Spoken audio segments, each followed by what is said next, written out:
नमस्कार, मैं doctor Himanshu Yadav, assistant professor department of political science, पुनः आज एक नए विषय के साथ आपके समक्ष उपस्थित हुआ हूँ। आज का जो दिन है वो बहुत ही विशेष है। आज का दिन शहीदों के लिए समर्पित है, जो हंसते हंसते इस मातृभूमि की रक्षा करते हुए वीर गति को प्राप्त हो गए। यह दिन समर्पित है उन्हें जिन्होंने अपना आज हमारे कल के लिए बलिदान कर दिया। आज कारगिल दिवस के उपलक्ष्य में मैं उन शहीदों के पराक्रम, शौर्य, अदम्य साहस एवं अजय देशभक्ति के प्रति नतमस्तक होता हूं। आज हम चर्चा करेंगे अपने उन सैनिकों के पराक्रम का जिन्होंने कारगिल युद्ध में पाकिस्तान को धूल चटा दी थी।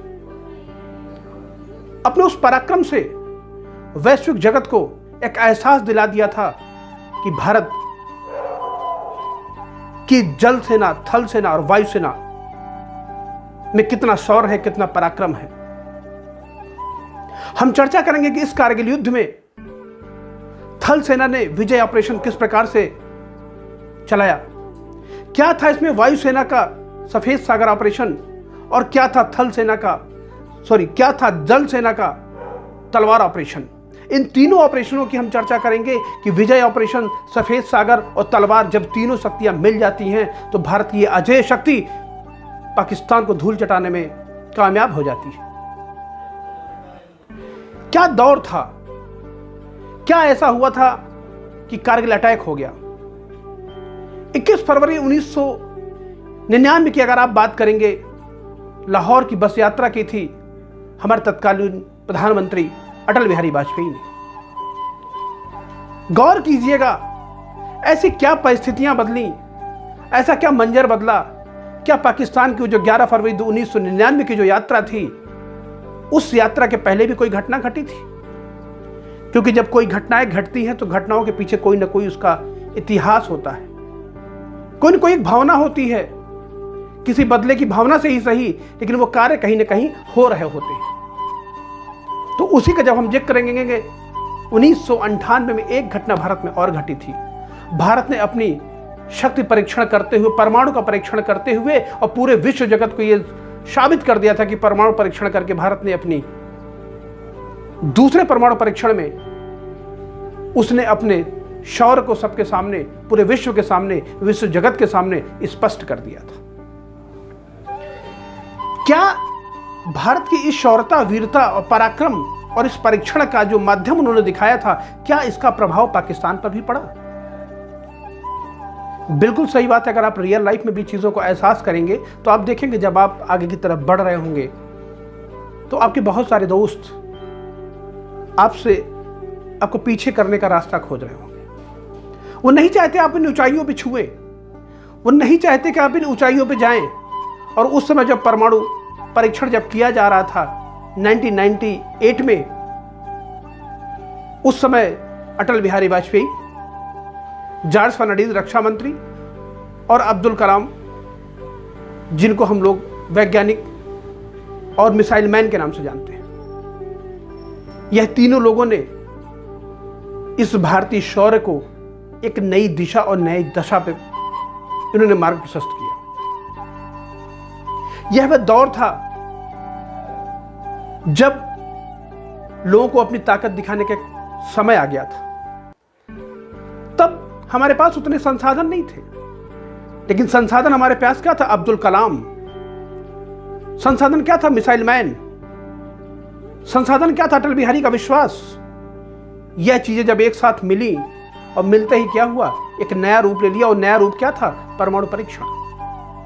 लेकिन इस परमाणु परीक्षण में क्या किया? इस परमाणु परीक्षण ने एक नई जंग छेड़ दी। यह ऐसी जंग छिड़ी कि जो 60 दिनों तक चली और जिसमें पाकिस्तान का भी चेहरा और चीन का भी चेहरा स्पष्ट कर दिया। 21 फरवरी 1999 की बात है। अटल बिहारी वाजपेयी 23 लोगों के साथ बस की यात्रा करते हुए लाहौर पहुंचते हैं। लाहौर में जब वो पहुंचते हैं, बस से उतरते समय उनको 21 तोपों की सलामी दी जाती है और उनका वो भव्य गर्मजोशी के साथ स्वागत किया जाता है। लेकिन क्या पता था जो पाकिस्तान आज उनका गर्मजोशी के साथ 21 तोपों की सलामी दे रहा है, कल इन तोपों का जो मुख है वो मोड़ देगा भारत की रक्षा की तरफ, भारत देश की तरफ मोड़ देगा। जिस गर्मजोशी के साथ वहां पे सम्मान समारोह मनाया जा रहा था, लोगों का अब स्वागत किया जा रहा था, लेकिन क्या पता था इस स्वागत के पीछे कहीं पीठ में खंजर भी भोंकने की तैयारी चल रही है। तो मैं इन बहुत सारे विषयों पर आपसे बात करूंगा, पूरी कारगिल का एक इतिहास बताऊंगा, कारगिल की पूरी कहानी बताऊंगा, किन सेक्टर्स पे कौन कौन सी चीज़ें थी और कब हम किन परिस्थितियों में लड़े और लड़के हम इसे जीत पाए। क्योंकि आज का दिन जो 26 जुलाई, आज 22 साल हो चुके, 22 साल पुरानी उस घटना की, उस शहादत को हमारे जो सैनिकों ने उस समय जो शहीद हुए थे, उन शहीदों के नमन के लिए यह मेरा वीडियो आपके लिए प्रेषित है। हिंदुस्तान की सरजमी पर जब अटल बिहारी वाजपेयी अपने कदमों को रखते हैं, गर्मजोशी से स्वागत हो रहा था, लेकिन वहीं पर परवेज मुशर्रफ ने सैल्यूट करने से मना कर दिया था। क्या फर्क पड़ता है भारत को? भारत तो अपनी ताकत 1998 में दिखा ही चुका था। भारत तो अपनी ताकत 1971-1965 के युद्धों में भी दिखा चुका था। उस परवेज मुशर्रफ के सैल्यूट करने से कोई प्रभाव नहीं पड़ता था। अटल बिहारी वाजपेयी वहाँ पर बैठकर और एक एग्रीमेंट पर साइन होता है, लाहौर एग्रीमेंट जिसे कहा जाता है। आपसी सौहार्द की बात होती है, आपसी समझौतों की बात होती है, आपस में सुलह समझौते की बात होती है, यात्राओं की भी कुछ बातें होती हैं, आवागमन की बातें, उसमें रिलैक्सेशन दिया जाता है कि हम एक दूसरे राष्ट्र में आने जाने के लिए जो कटिबद्धता होती है उसको हम लोग फॉलो करेंगे। कुछ बातें वहाँ टेररिज्म पे भी होने लगी। लेकिन परवेज मुशर्रफ काफ़ी चिढ़ा हुआ था। परवेज मुशर्रफ के दिमाग में उस समय एक गेम चल रहा था और वो गेम जो था, उस गेम में जो रूप लिया वो ऑपरेशन अलबदर के नाम से लिया। ऑपरेशन अलबदर पाकिस्तान के 5 जनरल थे, उसमें 5 जनरल बैठ के बात कर रहे थे। उसमें परवेज मुशर्रफ उसके हेड थे, अजीज खां थे और दूसरे जावेद हसन थे। बाकी 2 लोग और भी थे, उनका मुझे नाम नहीं याद आ रहा है, लेकिन जावेद हसन इसमें सबसे जो माइंडेड गेम खेलते थे वो जावेद हसन साहब खेलते थे। और जावेद हसन ने क्या किया कि पूरी एक रूपरेखा तैयार की और बताया कि जो शिमला एग्रीमेंट 2 जुलाई 1971 में जो हुआ था, शिमला एग्रीमेंट के बारे में बता दूं, शिमला एग्रीमेंट भारत के तत्कालीन प्रधानमंत्री उस समय इंदिरा गांधी हुआ करती थी और पाकिस्तान में जुल्फिकार अली भुट्टो, ये दोनों के मध्य 2 जुलाई 1971 में एक समझौता किया गया। यह समझौता उस समय, अगर आपको याद होगा, पूर्वी पाकिस्तान की भी चर्चा हम करते हैं। पूर्वी पाकिस्तान की मैं चर्चा एक अलग उसके साथ करूं क्योंकि बहुत बड़ा विषय है। शांति सेनाओं की भी चर्चा मैं उसमें करूंगा। यहाँ पे जो एग्रीमेंट हो रहा है, शिमला एग्रीमेंट जो हो रहा है, इस एग्रीमेंट में यह हुआ कि जो हमारी सेनाएं हैं, विवादित जो क्षेत्र हैं हमारे, जो वहाँ पे जो सेनाएं हैं, वो क्या करेंगी, वो ठंड के समय अपने अपने प्रदेशों से वापस लौट जाएंगी और वहाँ शांति व्यवस्था कायम रखेंगी। उस शिमला एग्रीमेंट के तहत भारत क्या करता था, भारत क्या पाकिस्तान, दोनों लोग मिलकर सितंबर से लेके मई तक में अपनी सेनाओं को वापस कर लेते थे। लेकिन जब मन में आपके भेद हो, मन में आपके चोर हो, तो आप क्या करेंगे? कोई ना कोई तो गुणागणित आप लगाएंगे ही। पाकिस्तान उससे बाज नहीं आया। पाकिस्तान और जावेद हसन और अजीज खान ने क्या किया, एक मिलकर एक रूपरेखा तैयार की और जिस रूपरेखा का नाम दिया था ऑपरेशन बदर। उस बदर के तहत उन्होंने कहा था, उन्होंने जो एस्टिमेट, जो एक स्ट्रक्चर जो तैयार किया था, उस स्ट्रक्चर में उन्होंने क्या किया कि जब भारत अपनी सेनाएं उस एरिया से नीचे को लाएगा, कारगिल वाले एरिया से नीचे को लाएगा, तो हम क्या करेंगे, अपनी सेनाओं को वापस नहीं करेंगे। हम दिखावने के लिए केवल वापस करेंगे, दिखावटी रूप में वापस करेंगे, लेकिन जैसे भारतीय सेनाएं हमारी नीचे आएंगी, तुरंत हम अपनी सेनाओं को वहाँ कूच करेंगे। और जो भारतीय बंकर थे, उन भारतीय बंकरों में पाकिस्तानी सेना अपना आधिपत्य कर लेगी, उसमें अपना कब्जा जमा लेगी। और कब्जा जमाने के बाद इतने शस्त्रों को वहाँ पे भर लेगी, इतने हथियारों को भर लेगी, क्योंकि जब वो फिर से महीना मई का आएगा तो उस मई के महीने में अटैक करने के लिए क्या होगा, उन्हें आसानी मिलेगी। ये भाव था उसका, ये दोहरी चाल थी। एक तरफ पाकिस्तान में अटल बिहारी वाजपेयी को गर्मजोशी से स्वागत किया जा रहा है और दूसरी तरफ भारत के पीठ पर एक खंजर भोगने का प्रयास ऑपरेशन बदर के नाम से स्टार्ट किया जा रहा है। हम पहले कारगिल को समझते हैं कि कारगिल एक्चुअली है क्या। कारगिल, पहली बात, कारगिल जिला जिसमें 4 सेक्टर बने हैं। एक मास्कोन है, दूसरा दरास है, काकसार है और बटालिक है। इसमें सबसे ऊंचाई वाला अगर आप देखेंगे वो दरास वाला एरिया है।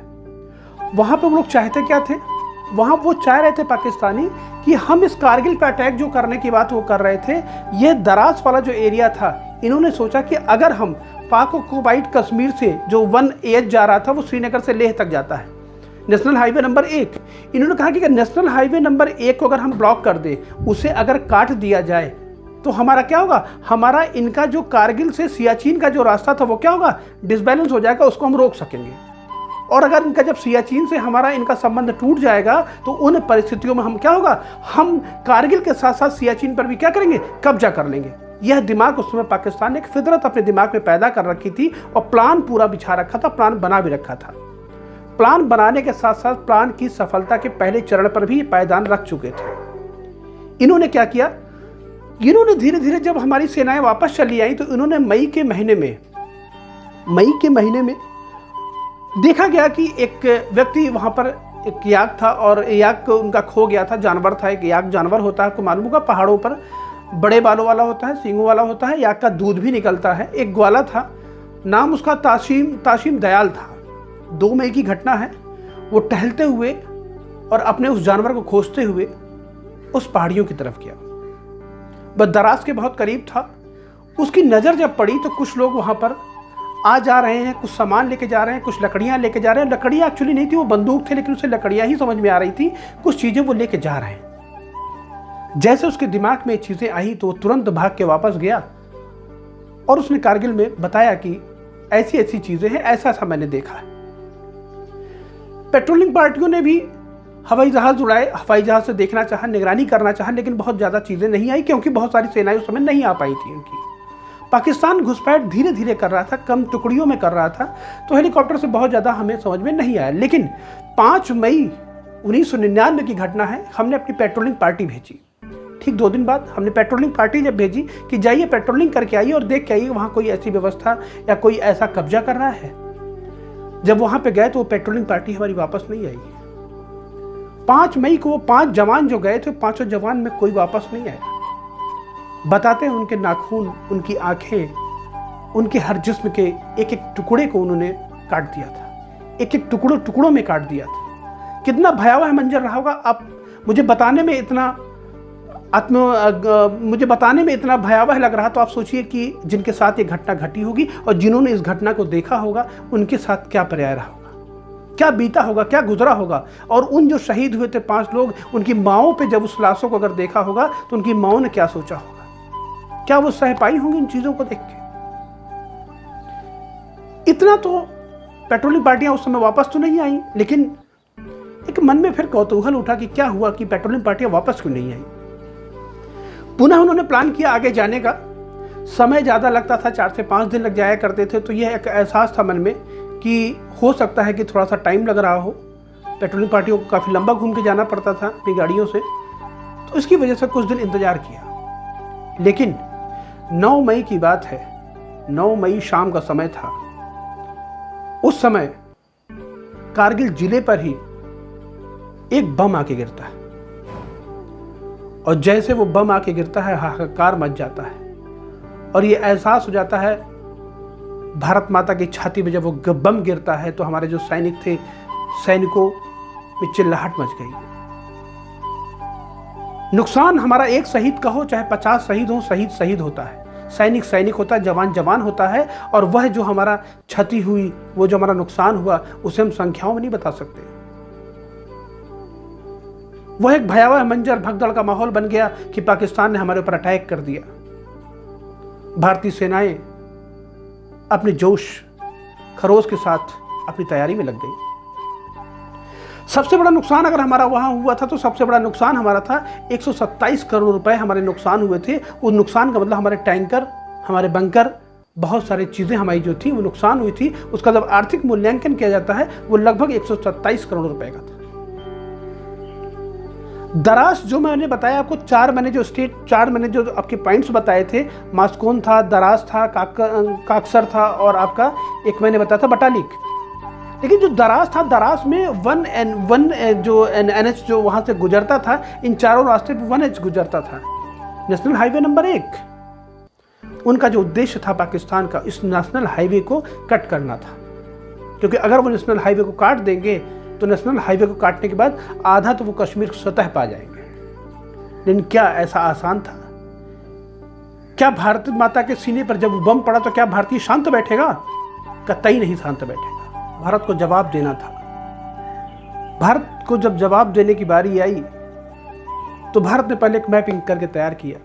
और युद्ध का एक साधारण सा नियम होता है, अगर आप हमला करने जा रहे हैं, कोई हमला आपके ऊपर कर चुका तो आपके पास 3 गुनी कम से कम फौज होनी चाहिए, तब आप उससे लड़ पाते हैं। पहाड़ी क्षेत्रों की अगर आप बात करेंगे, जो डिफेंस स्टडीज़ के लोग हैं वो ज़्यादा बेहतर बता पाएंगे। अगर पहाड़ी क्षेत्रों में जब आप हमला करते हैं तो हमारे पास उस सेना का 9 गुनी अगर हमारे पास सेना होगी, तब जाकर हम उसका सामना कर पाएंगे। रीज़न क्या था? कारगिल एक ऊंचाई वाले स्थान पे था, हम नीचे स्थान पर थे। जब हमें नीचे से ऊपर की तरफ जाना होगा हमारे लिए बहुत ही कठिन होता है। इसलिए कठिन हो जाता है क्यों? क्योंकि उनके पास निशाना लगाना बहुत आसान होता है और हमारे जो सैनिक थे वो 13-13, 15-15 किलो के गन के साथ और बारूद और गोले के साथ 2500-30 किलो का वजन लाद के उनको पहाड़ पे चढ़ना था। सोचिए कितना मुश्किल रहा होगा, कितना संघर्ष करते हुए चढ़ रहे हैं। और उनसे ऊपर क्या था? ऊपर उन्होंने सारी व्यवस्थाएं पाकिस्तान ने कर रखी थी और वो केवल निशाना ताक के केवल बैठे हुए थे, उन्हें तो केवल गोलाबारी करनी थी। मैं दराज की बात आपको बताऊं, क्योंकि मेरा लगभग कश्मीर मेरा घूमा हुआ है। मैं दराज के बारे में बताता हूँ। NH1 वहाँ से गुजरता है कश्मीर के लेह तक की दूरी में। जब आप उस यात्रा को करते हैं, दराज एक पीक पॉइंट आता है। उस पीक पॉइंट पे जैसा मालूम पड़ता कि 350 सैनिक वहाँ पर उन्होंने अड्डा जमा लिया था। उस समय 350 पाकिस्तानी ने जब अड्डा वहाँ पे जमा लिया था, और उस दराज के एरिया से अगर आप कोई पैदल आदमी भी जाए तो उसके सर पे आप गोली मार सकते हैं। इतना आसान। लेकिन हमें क्या था? हमें तो पहाड़ों पे चढ़ना था, हमें तो पहाड़ी की तरफ जाना था। हमारे लिए कितना मुश्किल और दूभर था ये हम आप नहीं समझ सकते, वो सैनिक समझ सकते हैं। हम आप तो केवल कल्पना कर सकते हैं। बताया जाता है कि वहां पे हमारे 140 बंकरों पे उन्होंने कब्जा कर लिया था और लगभग 1500 सैनिक थे। वो 1500 सैनिक, ऐसा केवल हम अनुमान लगाते जबकि उनके सैनिकों की संख्या उससे कहीं ज्यादा थी। हमारे बंकर 140 बंकर उन्होंने कब्जा कर लिया था। 140 बंकरों पे वो स्थापित हो गए। क्यों? क्योंकि बंकर हम भी तो सुरक्षा के दृष्टिकोण से बनाते हैं, उन्हें तो सब कुछ बना बनाया मिल गया था। लेकिन कितने दिन चलता? 19 मई को हमारी थल सेना ने इस ऑपरेशन को करने के लिए ऑपरेशन विजय प्रारंभ करने की सोची। लेकिन एक चीज मैं बताऊं, ऑपरेशन विजय प्रारंभ करने के पहले मैं एक चीज आपको यह स्पष्ट कर दूं कि हमले के पीछे कारण क्या था, क्यों हमला कर रहे थे, वो क्या चीजें थी। कुछ मेजर पॉइंट्स हैं, उसमें 3-4 पॉइंट्स में मैं चर्चा कर लेता हूं। देखिए, एक तो लेह और श्रीनगर और लेह के बीच की जो दूरी थी, उस दूरी को काटना था, उस रास्ते को बंद करना था। दूसरा, दराज और कारगिल के मध्य जो रोड जा रहा था, ये पूरा रोड के बीच में ही पड़ता है, उसको रोकने का सबसे बड़ा रीजन ये था कि नियंत्रण रेखा और कश्मीर इशू पर क्या करना, पाकिस्तान का भारत के प्रति दबाव बना सके। सबसे बड़ा इशू था प्रेशर मेंटेन करना। कश्मीर का जो इशू था, तीसरा पॉइंट अगर आप देखेंगे, कश्मीर का जो इशू था, इसको इंटरनेशनल फोरम पे ले जाना, इसको अंतर्राष्ट्रीय मुद्दा बनाना, अंतर्राष्ट्रीय मंच पर ले जाना। क्यों? क्योंकि पाकिस्तान आज भी स्वीकार नहीं कर रहा था कि पाकिस्तान ने हमला किया है। वो आतंकवाद को हम लोग देख रहे थे, वो आतंकवाद को ही कह रहे थे, लेकिन एक्चुअली क्या था? वो आतंकवाद के साए में क्या था? वो पाकिस्तानियों का हमला था। वो घुसपैठी कोई और नहीं थे, वो पाकिस्तान थे। पाकिस्तानी सैनिक के भेष में थे, वो पाकिस्तान के ही लोग थे वो। और उन्होंने क्या किया कि बाटलिक क्षेत्रों पर कब्जा करके सियाचिन के रास्ते को बंद करना चाहा। क्यों? क्योंकि सियाचिन में भी हमारी सेनाएं थी। इनको ही लगा कि बाटलिक पे अगर मैं अटैक कर दूंगा, बाटलिक पे जैसे हम अटैक करेंगे तो सियाचिन की सेना क्या होगी? बाटलिक की तरफ आएगी और सियाचिन का एरिया क्या करेंगे? हम कब्जा कर लेंगे, तो हम सियाचिन को भी जीत सकते हो। एक और था इसमें, लेह और श्रीनगर का जो एरिया है वो क्या सामरिक दृष्टि से बहुत महत्वपूर्ण है और ये बहुत अच्छा माना जाता है। इसलिए अच्छा माना जाता है सामरिक दृष्टि से, क्योंकि यहाँ पर जो जिसके भी पास में ये रहेगा प्रभुत्व, एक तरह से उसका जो आधिपत्य है वो उसी का वहाँ पर रहेगा। अगर वो भारत के पक्ष में रहेगा तो पाकिस्तान के लिए सशंकित है, पाकिस्तान के पक्ष में तो भारत उसमें सदैव सशंकित रहेगा। एक बहुत मेजर जो मुझे लगता है, एक क्या नाम है, कारगिल के पास ही एक मस्कोट, जो मैंने पहले बताया, पहला जो मस्कोट एरिया आता है, जो घाटी आती है, उस घाटी में एक नाला बना हुआ था। एक्चुअली घाटियों में जो नाले, हमारे क्या तो नदियाँ आप कह सकते हैं, लेकिन वहाँ पे जो उसको नाला ही कहा जाता है, उस नाले के रास्ते से वो हमेशा के लिए एक रास्ता बना लिया था उन्होंने, और वो ये चाहते थे इस रास्ते से भारत में घुसपैठ करना बहुत आसान हो जाएगा। क्यों? क्योंकि पहाड़ों से अगर हम चढ़ के आएंगे तो हमें क्या कहते हैं, समय ज़्यादा लगेगा, लेकिन अगर उस नाले के माध्यम से हम जाएंगे तो कम समय में भारत में अटैक करने के लिए हमारे पास पर्याप्त साधन मिल जाएगा। एक इनका ये था। एक मैं अंतर्राष्ट्रीय विज्ञान विद्यार्थी होने के नाते, शिक्षक होने के नाते, मेरा जो एक अंतर्राष्ट्रीय जो परिदृश्य सोचने का जो मेरा दायरा है वो शायद ये था कि पाकिस्तान कहीं ना कहीं शिमला एग्रीमेंट को खत्म करना चाहता था। वो शिमला एग्रीमेंट जो हमारे हुए थे, उस शिमला एग्रीमेंट को वो समाप्त करना चाहता था। शिमला एग्रीमेंट 2 जुलाई 1971 का जो था, उसे वो खत्म करना चाहता था। लेकिन खत्म कैसे करे? क्या पहले वो शुरुआत खुद कर सकता है? नहीं कर सकता। तो होता क्या कि जब हम किसी सामने वाले को इतना कष्ट दे दें, इतना परेशान कर दें कि सामने वाला खुद ब खुद उस चीज़ को खत्म करने की बात करते हैं। ये आपको जो मैंने तर्क बताए हैं, यह तो पाकिस्तान की मंशा थी कि किस प्रकार से भारत को डिफीट किया जाए, किस प्रकार से भारत को परेशान किया जाए। और उस परेशानी के बाद देखिए अब अटैक शुरू हो चुका है। दराज की पहाड़ी का सबसे जो ऊपर का जो टॉप फ्लोर है वो है टाइगर हिल्स। टाइगर हिल्स सबसे ऊंची चोटी है और उसकी समकक्ष की बहुत छोटी छोटी चोटियां और भी हैं। समय ऐसा था कि वह ऊंचाई पर विद्यमान हो गए थे, ऊंचाई पर सभी उनके पाकिस्तानी फौज वहां पर आ चुकी थी। जब हमें पता चला, हमने अपनी फौजों को भेजना शुरू किया। हमारे पास उसमें जम्मू कश्मीर रेजिमेंट, राजपुताना रेजिमेंट और ग्रेनेडियर रेजिमेंट, ये 3 रेजिमेंट हमारे पास थी। और इन तीनों रेजिमेंट्स को हमने क्या किया, मूव किया।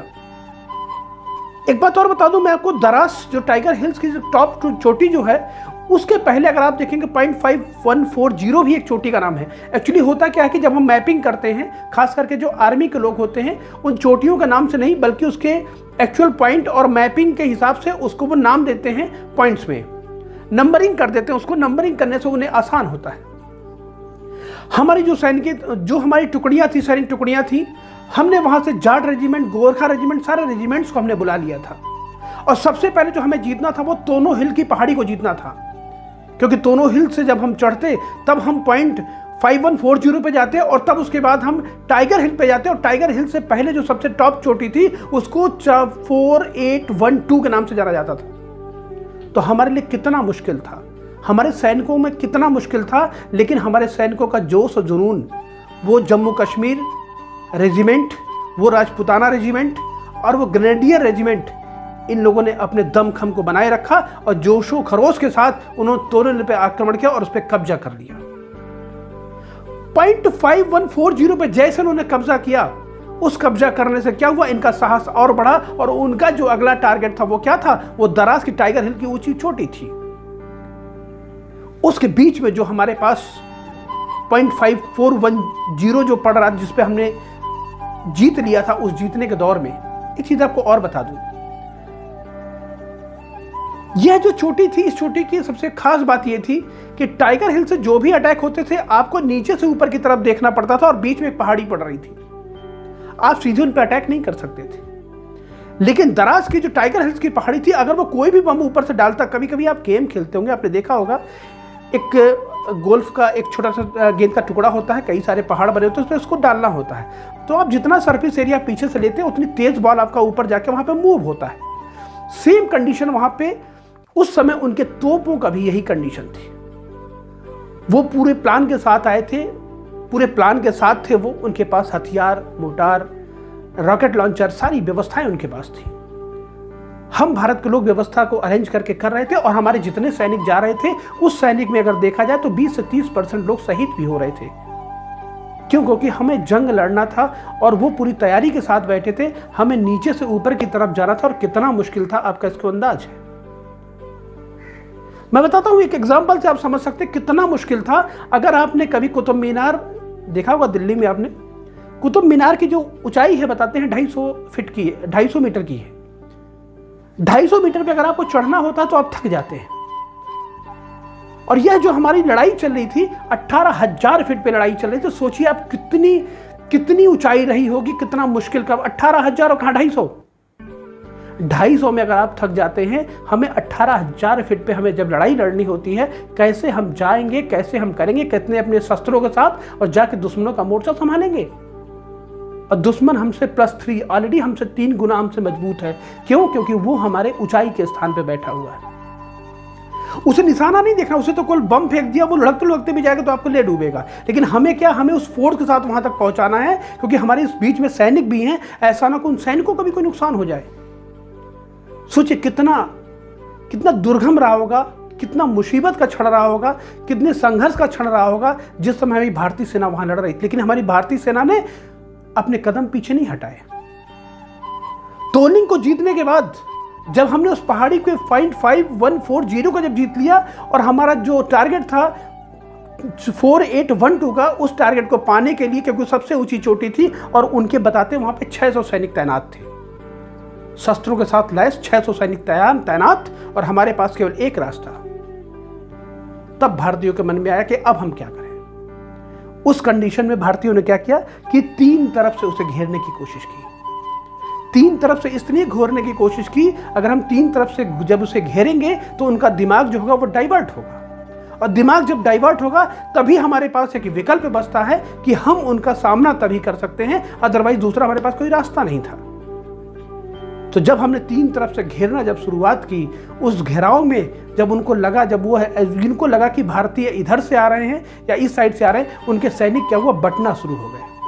जबकि संख्या हमारी कम थी, लेकिन हमने क्या किया, उन संख्याओं को जब 3 पहाड़ों के 3 तरफ हमने जब भेजा, उन पहाड़ों के 3 तरफ जाने से उनका दिग्भ्रमित हुए और उनको लगा कि भारतीय यहां से आ रहा। रात का समय था, बारिश हो रही थी, चढ़ पाना बहुत मुश्किल था, लेकिन उसी बारिश का फायदा भारतीयों ने उठाया और लगातार वो चढ़ते गए और पाकिस्तानियों को यह एहसास था कि भारतीय इस समय तो नहीं आ सकता। क्यों? क्योंकि बारिश का समय है, बारिश के समय में भारतीय ऊपर तो नहीं आएगा, क्योंकि पहाड़ पर चढ़ना था। लेकिन क्या मालूम था भारत को, तो भारत माँ के लाल सपूतों को उस समय कारगिल का केवल विजय दिख रहा था। उस विजय के लिए वो कुछ भी करने को तैयार था। बारिश क्या चीज थी, उसके कदम रुके नहीं।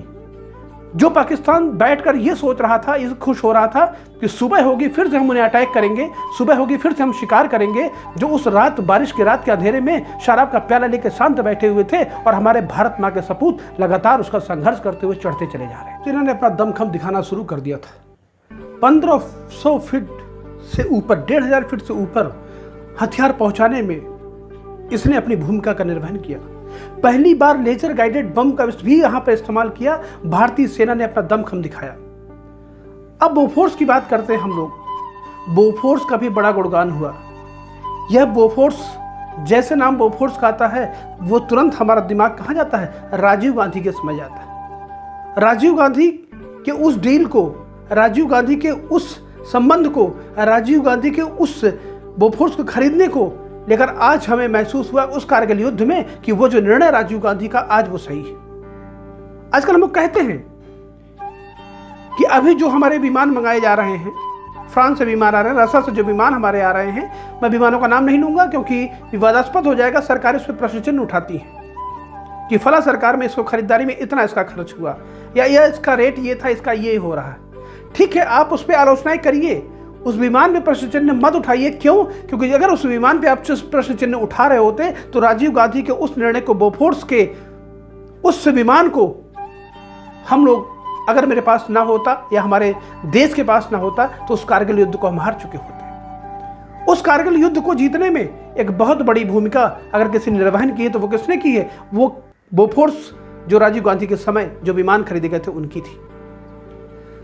इसी युद्ध में आप देखिए, टाटा पावर के अध्यक्ष सक्सेना जी, कारगिल से ठीक 1 साल पहले, ठीक 1 महीने पहले इनका विवाह हुआ था।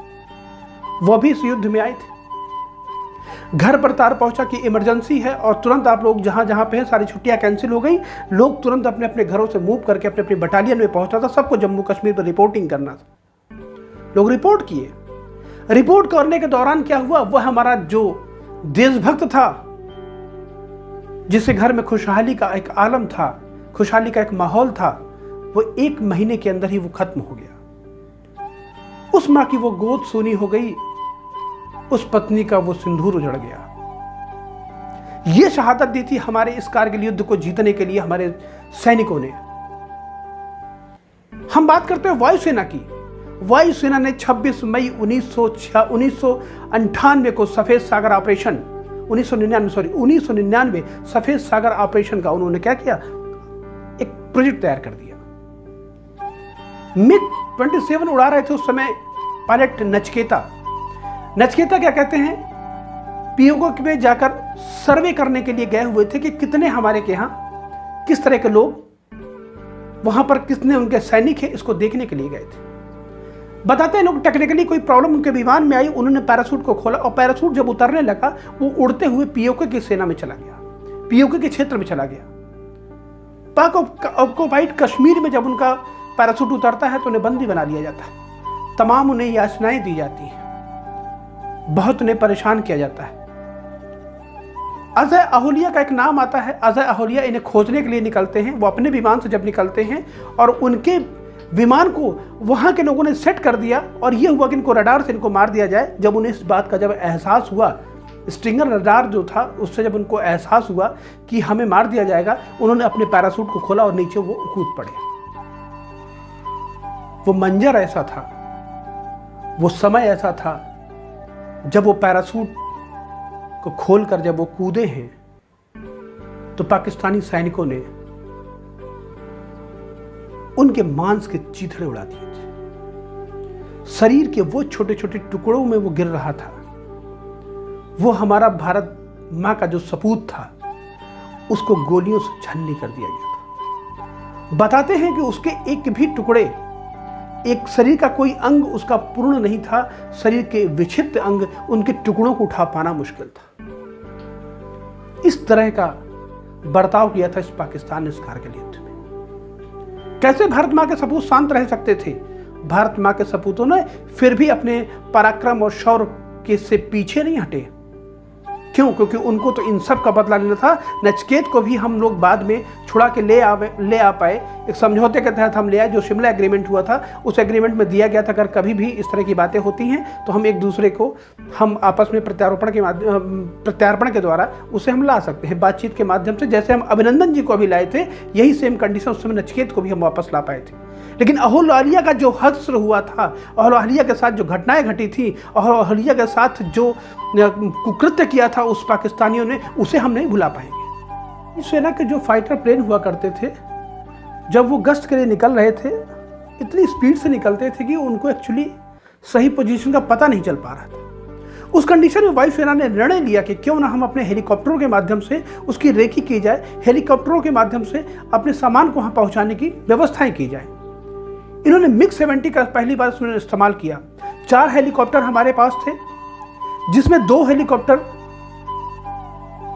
में उन्होंने इस तरह कुछ जोड़ा और जिसके माध्यम से मिसाइलों को ऊपर ले जाने की बात की गई। देखिए यहाँ पर 2 जो हमारे स्ट्रिंगर मिसाइल्स, एक टेक्नोलॉजी होती है, इस टेक्नोलॉजी से अगर कोई आपके ऊपर फायर कर रहा होता है, इंफ्रारेड किरणों के माध्यम से आपको आभास हो जाता है और आप वहां से बच के निकल जाते हैं। हमारे 2 हेलीकॉप्टरों में तो ऐसी व्यवस्था थी, लेकिन 2 हेलीकॉप्टर में ऐसी व्यवस्था नहीं थी। 2 हेलीकॉप्टरों को तो हम बचा के निकल गए, उन्होंने क्या नाम है मिसाइल अटैक भी किया। लेकिन जो तीसरा हमारा हेलीकॉप्टर था, जब वह पहुंचा तो उस तीसरे हेलीकॉप्टर को जब यह आभास हुआ, क्योंकि उसमें यह व्यवस्था नहीं थी, उसे आभास हुआ कि अब इन्होंने मेरे ऊपर अटैक कर दिया है और अब हम बच नहीं पाएंगे। तो उन परिस्थितियों में उसने क्या किया, दुश्मन के घर तक अंदर घर कर गया और वहां पर जाकर उसने अटैक किया। जब वह क्रैश हुआ, जब उसको उन्होंने शूट किया, जब हेलीकॉप्टर के चिथड़े उड़े, तो चौथा जहाज जो हमारा आ रहा था उसने भी उनके बंकरों को तबाह करते हुए उसमें आकर जुड़ गया और उससे वो भी नष्ट हो गया। ये एक बड़ा चेंज था। ये हेलीकॉप्टरों के माध्यम से हमने पहली बार ये कोशिश की हमने कि क्यों ना हम इसका भी इस्तेमाल कर लें। इसी में अगर आप देखेंगे तो सबसे जो महत्वपूर्ण भूमिका निभाई थी वायु सेना ने, वह था हमारा फ्रांस से खरीदा हुआ मिराज 2000। इसका प्रयोग भारत ने किया। यह ऑफर, एक चीज़ आपको और बताऊं, देखिए एक बार जो आदमी गलती करता है उस गलती का पछतावा जरूर होता है और पाकिस्तान को आज भी इस गलती का पछतावा हो रहा है। फ्रांस से जब डील हुई पाकिस्तान के जहाज को खरीदने को, तो पाकिस्तान ने इसलिए मना कर दिया क्योंकि इसका साइज बहुत बड़ा है। उन्हें क्या पता था, जिसको आप साइज की वजह से आज हटा रहे हैं, आप कल के दिन यही साइज आप पर भारी पड़ेगा। और वो भारत ने खरीदा। उस फ्रांस के मिराज 2000 ने क्या किया, उस पाकिस्तान को नस्त नाबूद करने में एक बहुत बड़ी अपनी भूमिका निभाई। 1965 के युद्ध में आपने देखा था कि एयरबेस पे जब हमने छोटा सा एक अटैक हुआ तो उस अटैक में पाकिस्तान ने क्या किया, वायुयानों से वायुसेना ने उनके क्या किया, हमारे भारत के कैंपों पे अटैक कर दिया। तो उसको भी ध्यान में रखते हुए, क्यों, क्योंकि हम भारत के लोग या हम अपने व्यक्तिगत जीवन में भी हमें अपनी की गई भूल, की गई गलतियों से हमेशा सीखना चाहिए। 1965 में हमने बहुत हल्के में लिया था उन्हें, भले हम उस युद्ध को जीते, लेकिन उस युद्ध के पर्याय में आपने देखा था उनकी वायुसेना कितनी मजबूती के साथ हमारे साथ लड़ने चली आई थी। उसका एहसास भारत को था। तो भारत ने क्या किया, श्रीनगर और पठानकोट एयरबेस पर उन्होंने MiG-29 अपने तैनात कर रखे थे। और यह उनके दिमाग में था कि जब यहाँ से उनकी फौजें निकलेंगी या यहाँ से जब वो अटैक करेंगे तो हमारा पठानकोट और श्रीनगर का जो एयरबेस है, यहाँ से हम MiG-29 के थ्रू उनके हेलीकॉप्टर्स को, उनकी सेनाओं को हम क्या करेंगे, यहाँ पे ख़त्म कर देंगे, उन्हें हम कारगिल तक नहीं पहुँचने देंगे। ये हमने अपना टारगेट सेट कर लिया था। और ये स्ट्रेटजी जो हमने बनाई थी, ये स्ट्रेटजी अपने आप में बहुत ही महत्वपूर्ण थी। 24 जून 1999 की एक घटना आपसे मैं बताता हूँ। पाकिस्तान के फुलटेनी कैंप में के ऊपर से हमारा जहाज उस समय गुजर रहा था। और जहाज जो गुजर रहा था वो कोई छोटा जहाज नहीं था, वो जगुआर था। और जगुआर जहाज जो गुजर रहा था उसमें सीनियर पायलट बैठे हुए थे, AK सिंह साहब। एक नया जवान वहाँ पे उस समय, नया पायलट उस समय उसको चला रहा था जगुआर को। और उसने कहा कि सर, फुलटन जो है पाकिस्तान में पड़ता है, वहाँ के बेस कैंप से जब वो ऊपर उड़ रहा था तो उसने जब नीचे देखा, उसने कहा सर मैंने टारगेट सेट कर लिया है और कहिए तो मैं इस टारगेट को अचीव कर लूँ और यहाँ पे मिसाइल को मैं दाग दूँ और यहाँ पे सारा सब कुछ ख़त्म हो सकता है। तो तुरंत AK सिंह ने पूछा कि ये बताइए कि हम इस समय हैं कहाँ पर, हम किस एरिया में हैं, इंडिया में है या पाकिस्तान में है। तो बताया कि नहीं, हम पाक ऑक्युपाइड कश्मीर में इस समय हैं और कहिए तो मैं इसे ख़त्म कर दूं। क्योंकि उसके अंदर जोश था, जुनून था, पाकिस्तान को ख़त्म करना केवल था। लेकिन उस समय देखिए डिप्लोमेसी क्या होती है, कूटनीति क्या होती है, जो हमने गुटनिरपेक्षता की जो बात की थी, जो हमने समझौते में जो बातें की थी, उस शिमला समझौते, और बताया कि दिल्ली मुझे जवाब देना पड़ेगा और दिल्ली से सख्त फरमान है कि हम पाकिस्तान में जाके किसी को ऊपर अटैक नहीं कर सकते। AK सिंह ने तुरंत मना किया कि नहीं, इस पर अटैक मत करो और यहाँ से तुम मूव करो और यहाँ अटैक नहीं करना है। इसलिए अटैक नहीं करना है, रीजन देखिए क्या था। अगर आप पाकिस्तान के अंदर जाके पाकिस्तान के ऊपर गोलाबारी करते हैं तो आप ये होगा कि आपने, हमारे देश ने उस पर आक्रमण किया। लेकिन अगर आपके अंदर जो आए हैं उनके ऊपर अगर आप अटैक करते हैं तो आपके साथ ये होता है कि हमारे जहाँ जो आतंकवादी आए थे वो आतंकवादी की श्रेणी में आ जाएगा। और पाकिस्तान हमेशा आतंकवाद का ही साया लेता है, आतंकवाद को ही हमेशा वो ढाल बनाता है। इस आतंकवाद को ढाल के जिस फुलटियन में जहां पे टारगेट जब सेट किया था उस पायलट ने, अगर वहां पर अगर ये वो गलती कर जाता तो उस गलती से हो सकता है कि 1998 में जब हमने परमाणु परीक्षण किया था, जो सारे राष्ट्र, सारे देश एक होकर भारत का विरोध कर रहे थे, उस समय कहीं ना कहीं भारत के खिलाफ सभी खड़े हो जाते। एक मौका मिल जाता उन्हें। क्यों? क्योंकि उस फुलटन जो प्लेस था, उस प्लेस कैंप में नवाज शरीफ भी थे और परवेज मुशर्रफ भी थे। क्योंकि परवेज मुशर्रफ और नवाज शरीफ के ऊपर जब अटैक होता तो वो भारत, यह दिखाया जाता कि भारत ने अटैक किया। और जब परमाणु संपन्न राष्ट्र किसी से दूसरे परमाणु संपन्न राष्ट्रों पर जब अटैक करता है तो आपको मालूम है कि विश्व राजनीति में क्या चल रहा होता। और भारत के लिए तो लोग आंखें बैठे ही थे पहले से, क्योंकि एक गलती करते ही वो भारत के सब लोग विरोध में उतर आए थे। एक गलती और हुई थी, ऑस्ट्रेलिया के राजकुमार की हत्या हो गई थी। उस ऑस्ट्रिया के राजकुमार की जब हत्या हुई थी तो प्रथम विश्व युद्ध चिढ़ गया था। और अगर कहीं यह गलती 24 जून 1999 को अगर AK सिंह के कहने पे या रोकने पे वो जो अगर न रुका होता तो वह गलती सोचिए कहां तक ले जाती। उसका भयावह मंजर याद करिए। मैंने थल सेना की बात कर ली, वायुसेना की बात कर ली, हमारा उस समय पीछे जल सेना भी नहीं था। जल सेना ने भी वेस्टर्न और साउदर्न जो रीजन हमारा था, उस रीजन पे क्या किया, उसने अरब सागर के माध्यम से ब्लॉक कर दिया। और पाकिस्तान के जो पेट्रोलियम, जो उसके पास पेट्रोल आने वाले जो जहाज हुआ करते थे, उन जहाजों को उसने क्या किया, नष्ट नाबूद कर दिया। हमारी जो जल सेना थी, जल सेना ने उन पाकिस्तानी जहाजी बेड़ों के किनारे पे, उनको नहीं मारा, उनके किनारों पे हमेशा अटैक करते रहे। उनके बीच में जब अटैक करते थे तो वो क्या होता, डर के मारे वो पीछे भागते चले गए। और इस तरह उन्होंने उनको रोक रखा था, और इसको देखते हुए और किसी राष्ट्र ने भी उसके साथ देने के लिए तत्परता नहीं दिखाई। इस बीच में क्या हुआ कि 4 जुलाई 1999 की बात है।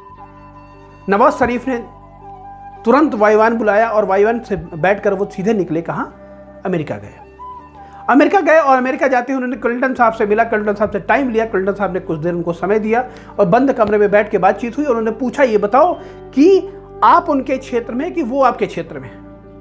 बताया कि नहीं साहब, हम उनके क्षेत्र में।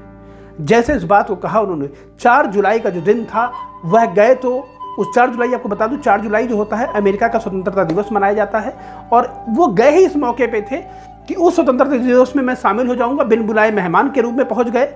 और ये जब उस दिन हम पहुंचेंगे, उस दिन बड़ा खुशी का माहौल होता है, तो उस दिन मेरी बात तो कम से कम सुनी ही जाएगी। परिस्थितियां ऐसी थी, माहौल ऐसा था, और जान भी आफत में थी पाकिस्तान की, जाना मजबूरी था। और वो गए जब वहां पे बात करने के लिए, तो क्लिंटन साहब ने सीधे मना कर दिया कि नहीं, गलती आपकी है, काम करिए कि आप वहां से अपनी सेना को मूव करिए और बैक में आइए। आप जब पीछे आएंगे तब मैं भारत से बात करूंगा और भारत से कहूंगा कि इन चीजों को आप खत्म कर दिया। परवेज मुशर्रफ, यहां पे देखिए, नवाज शरीफ साहब तो आए थे अमेरिका में बात को समझाने के लिए, बात को सलटाने के लिए, लेकिन परवेज मुशर्रफ ने चालाकी किया कि वो चाइना भाग के चले गए। और चाइना भाग के गए, चाइना, इनकी पहले फोन से बात हुई, अब चाइना वहां पे गए, और उसका जो हमारा इंटेलिजेंस था वो क्या था, बहुत मजबूत था। और इंटेलिजेंस ने क्या किया कि उनकी और चाइना की जो बातें हो रही थी उन बातों को रिकॉर्ड कर लिया। जॉर्ज फर्नांडिस साहब और अटल बिहारी वाजपेयी ने शाम को क्या किया, 5 जुलाई 1999 को एक कॉन्फ्रेंस बुला ली, और उस कॉन्फ्रेंस में उस टेप को, ऑडियो को वायरल कर दिया। और जैसे वायरल किया, वो पाकिस्तान में हाहाकार मच गया, विश्व जगत में हाहाकार मच गया। अमेरिका को लगा कि मेरा डिसीजन सही था, पाकिस्तान को भी लगा कि मेरा डिसीजन बिल्कुल सही था, और पाकिस्तान से उनको मुंह की खानी पड़ी, और पाकिस्तान ने उसे अपने दरवाजे से ही भगा दिया। इतना ही नहीं, इस ऑडियो टेप रिकॉर्डिंग का एक बहुत बड़ा असर जो पड़ा, वो सऊदी अरब के जो राजकुमार हुआ करते थे, फरहान, उन्होंने पाकिस्तान के प्रधानमंत्री को फोन किया और कहा और समझाया भी उन्होंने कि तुम इस तरह की गलतियां मत करो, अगर तुम इस तरह का करोगे तो तुम्हारा कोई भी मुस्लिम राष्ट्र तुम्हारे साथ नहीं खड़ा होगा। वो जानते थे कि हमारे पास भी मांगने के लिए आएगा, लेकिन जब उन्हें पता था कि चाइना के टेप रिकॉर्ड को, ऑडियो रिकॉर्ड को जब वो सामने आ चुका था, उन्हें लगा कि ये पहले कहीं कुछ ना कहे, उसके पहले ही उसको समझाना उन्होंने क्या किया, उचित समझा। 14 जुलाई 1999 तक भारतीय सेना ने उस कारगिल की चोटी पर अपना परचम फहरा दिया था। हर एक पाकिस्तानी के नागरिक को, हर एक पाकिस्तानी सैनिक को, या हर एक उस आतंकवादी को उन्होंने मार गिराया था, चुन चुन के मार गिराया था। और तब अटल बिहारी वाजपेयी ने एक प्रेस कॉन्फ्रेंस की, और प्रेस कॉन्फ्रेंस में अटल बिहारी वाजपेयी साहब ने कहा कि उस पाकिस्तान ने जिसने मेरे पीठ पर खंजर भोंका था, उसे मैंने, उसके सीने पर आज मैंने गोलियों से छलनी कर दिया।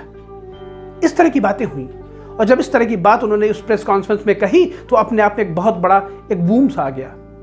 विश्व जगत पर एक हाहाकार सी मचने लगी। विश्व जगत पर एक ये पाकिस्तान का दोहरा चरित्र सामने आया, और जब पाकिस्तान का दोहरा चरित्र आया तो पाकिस्तान को सभी लोगों ने नकारात्मक दृष्टिकोण से देखना प्रारंभ कर दिया। लेकिन हमारी जो मिलिट्री थी, हमारी जो नौसेना थी, हमारी जो जल सेना थी, थल सेना थी, जब सभी ने आपस में एक मीटिंग किया, और मीटिंग के दौरान ये कहा कि नहीं, अभी इतनी जल्दबाजी में हमें यह नहीं कहना है कि कारगिल विजय हमने प्राप्त कर ली है, उसके लिए अभी इंतजार करिए। उस कारगिल विजय के इंतजार करने के लिए उन्होंने क्या किया कि 26 जुलाई तक उन्होंने इंतजार किया, और 26 जुलाई को नौसेना कहती है कि अब मैं कहता हूं कि हमने कारगिल विजय प्राप्त कर ली। लेकिन इसके पहले कुछ घटना और भी घटी थी। घटना क्या घटी थी, देखिए। जब 14 जुलाई 1999 को 99 तक जब सभी लोगों को मार दिया गया था, उसमें बहुत से लोग जिंदा भी थे, बहुत से लोग आज भी पाकिस्तान के लोग, जब पाकिस्तान ने लेने से मना कर दिया, आज भी वो भारतीय जेलों में आज भी बंद पड़े हुए। मुझे लगता है कि उन्हें छोड़ने की भी प्रथा चली, छोड़ने की भी बात चली कि ठीक है आपको हम छोड़ देते हैं यहाँ पे, क्योंकि वो सैनिक थे, उनका क्या दोष था। जब उन्हें वहां से आदेशित किया गया तो हम गए। उन्होंने उन लाशों को लेना मना कर दिया। उन्होंने मना कर दिया कि मेरे इनसे कोई संबंध नहीं है, ये हमारे देश के नागरिक नहीं है, ये हमारे देश के सैनिक नहीं है। जबकि उनके जेबों से पाकिस्तान इन्फिनिटी के आई कार्ड निकल रहे थे। किसे आप मना करेंगे? वह देश जो अपने नागरिकों का नहीं हुआ, वह देश जिसे विषम परिस्थितियों में आपके साथ वो लड़ रहा था, उस देश ने उसका साथ छोड़ दिया। क्या यह देश जो अपने नागरिकों के साथ नहीं खड़ा हो पा रहा, क्या पड़ोसियों के साथ खड़ा होगा? मुझे नहीं लगता ऐसा संभव हो पाएगा। लेकिन अगर एक मंजर आप और याद करिए, एक मंजर और था 14 मई का, जो आप याद करिए, सौरभ कालिया का मैं जिक्र कर दूं। सौरभ कालिया जब पेट्रोलिंग पर निकले थे, सौरभ कालिया साहब को पकड़ लिया गया था और सौरभ कालिया के नाखूनों को निकाल लिया गया था, उनके जीभ को काट लिया गया था, उंगलियों के टुकड़े टुकड़े कर दिए गए थे, होठों को काट लिया गया था, कान काट लिए गए थे, तमाम सारे शरीर के अंगों को छत विछत कर दिया गया था। इन परिस्थितियों में सोचिए, इस दुर्गम में, निजम में, क्या नाम है, निर्मम हत्या के पीछे क्या उनका उद्देश्य रहा होगा। लेकिन एक तरफ भारतीय थे, उन्होंने क्या किया कि उन लोगों को उठा के बकायदा उनका अंतिम संस्कार भी कराया, जो जिंदा थे उनको पानी भी पिलाया। ये मानवीयता थी, ये भारत की मानवीयता थी, और वो पाकिस्तान की अमानवीयता का भी मैंने दृष्टिकोण आपके समक्ष रखा।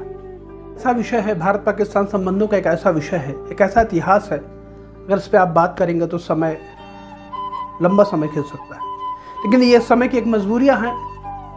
इस आभासिक प्लेटफॉर्म पे बहुत ज़्यादा हम आपसे बात नहीं कर सकते हैं, लेकिन मैं कुछ पहलू आपसे और डिस्कस कर दूं कि क्या ऐसे तत्व थे पाकिस्तान, ये हमें जानना जरूरी है, यह हमें आना चाहिए, एक विचार हमारे मन में कौंधना चाहिए कि पाकिस्तान के संबंध हमसे बेहतर क्यों नहीं हो पा रहे हैं, क्या रीज़न थे। भारत किन परिस्थितियों में इतना संघर्ष करके कारगिल का युद्ध जीत पाया, जिस युद्ध को हम आसानी से जीत सकते थे, उसके पीछे क्या कारण थे। मैं पहले भारत के कारणों की चर्चा कर दूं, भारत किन कारणों की वजह से हार पाया, कितने हार क्या पाया, जीता, लेकिन वो इतना संघर्ष क्यों करना पड़ गया, ये 60 दिन लड़ाई क्यों खींची। ये 6 दिन की लड़ाई थी, यह तो पाकिस्तान को हिम्मत ही नहीं जुटाना था, लेकिन ये 60 दिन तक जो लड़ाई खींची, जिसमें हमने 474 अपने रैंक के अधिकारियों को खोया, 1000 हमने अपने सैनिकों को खोया, और हमने 109 सैनिक जो हमारे घायल हुए थे, वो आज भी उनके शरीर से छत विछत हो चुके हैं। ये क्या रीजन था उसके? सबसे पहला अगर रीजन देखा जाए, एक वेदर, एक मौसम का असर था। मौसम हमारे अनुकूल नहीं था, मौसम प्रतिकूल था, उसकी वजह से हम इस लड़ाई को लंबा खींच पाए। ऊंचाई पे होने की वजह से हाई जो पीक, जो चोटियां थी, जो पर्वत श्रेणियां थी, उन पर्वत श्रेणियों की जो ऊंचाई थी, वो हमारे लिए इस 60 दिन तक युद्ध चलने का एक बहुत बड़ा कारण था। ऑक्सीजन की कमी, जब 1800 फीट पे आप जा रहे हैं, ऑक्सीजन के साथ, पूरे एफेलमेंट्री के साथ, पूरे शस्त्र और हथियारों के साथ ऊपर तक चढ़ पाना कितना मुश्किल, कितना दूभर है, इसका आप एहसास कर सकते हैं। चौथी हमारी तैयारी, हम रेडी ही नहीं थे, कि हमने कभी सोचा ही नहीं था कि पाकिस्तान जैसा, जो फरवरी में बैठ के हमारे साथ चाय पी रहा है और 109 तोपों की सलामी दे रहा है, वो हमारे लिए हमारी तोपों को मोड़ देगा, हमारे देश की तरफ मोड़ देगा। ये हमने सोचा ही नहीं था, कभी हम तैयार ही नहीं थे। लेकिन एक सबसे बड़ी बात है कि वह है हमारी जासूसी, वो हमारी इंटेलिजेंस की व्यवस्था पर मैं प्रश्न चिन्ह उठाता हूं कि ऐसा क्या था उस समय कि इनको आभास तक नहीं हुआ, पता तक नहीं चल पाया। ये घटना 1962 में जब हमारे साथ घटी थी, 1962 में भी ये कमी रह गई थी, 1984 में भी ये कमी रह गई थी, इवन यहां तक कि 2008 में भी कमी रह गई थी। लेकिन अगर हम आज के परिप्रेक्ष्य में बात करें, आज हमारी इंटेलिजेंस काफी मजबूत हो चुकी है। हल्की सी चहलकदमी होती है, गलवान घाटी पे कोई चहलकदमी होती है, या आपके सुकमा के कोई आतंक, कोई क्या नाम है कि आपके जो नक्सलाइट एरिया है, वहां पे कोई गतिविधियां होती हैं, तुरंत हमें पता चल जाती हैं। उरी जैसे हमलों को भी हम लोग भाप लेते हैं। तो इंटेलिजेंस हमारी मजबूत जरूर हो, लेकिन जिस परिप्रेक्ष्य में होना चाहिए और जितनी होनी चाहिए, वो चीजें भी नहीं आ रही। कोई तो है जो हमारी बातों को वहां पे लीक करता है, यह देखना पड़ेगा हमें। कोई तो है उन चीज़ों को कि जो यहाँ से वहाँ तक पहुँचाता, क्योंकि हमारी इंटेलिजेंस इतनी खराब नहीं है, हमारी इंटेलिजेंस इतनी कमज़ोर नहीं है, इतनी हमारी जासूसी व्यवस्था कमज़ोर नहीं है। लेकिन उस जासूसी व्यवस्था में अगर पाकिस्तान कहीं सेध लगा पा रहा है, तो वो हम में से कहीं ना कहीं कोई कमी है। तो मेरा वीडियो जो लोग देख रहे हैं, इस भारत माँ के लिए, इस भारत के सपूत बनकर आप जिए। जिस देश का आप खा रहे हैं, उस देश के लिए आप बनिए। एक प्रश्न, मैं अपने वीडियो को खत्म करने से पहले कुछ प्रश्न मेरे दिमाग में आते हैं। इस सैन्य दुस्साहस के पीछे कौन थे, कौन से लोग थे वो? यह खुद भी आप विचार करिएगा। क्या अमेरिका था, क्या चाइना था? कैसे इसने इतना बड़ा दुस्साहस उठा लिया उसने सैन्य आक्रमण करने का? दूसरा सवाल आपको मैं देता हूं। दूसरा सवाल है कि आक्रमण में पाकिस्तानी सरकार की क्या भूमिका थी? कहता है मेरी फौज नहीं थी ये। अगर मेरी फौज नहीं थी, आपकी तरफ से लोग आ रहे हैं, है तो पाकिस्तान के। पाकिस्तान सरकार ने एक भी बार नहीं कहा कि ये मेरे लोग थे। तीसरा, कारगिल युद्ध से भारत को क्या अनुभव मिलता है? और चौथा, क्या हमें पाकिस्तान के साथ बातचीत का दौर रखना चाहिए या नहीं रखना चाहिए? ये 4 सवाल मैं आपके जहन में छोड़ के जा रहा हूं। इन सवालों के पीछे एक समरी मैं आपको बता दूं।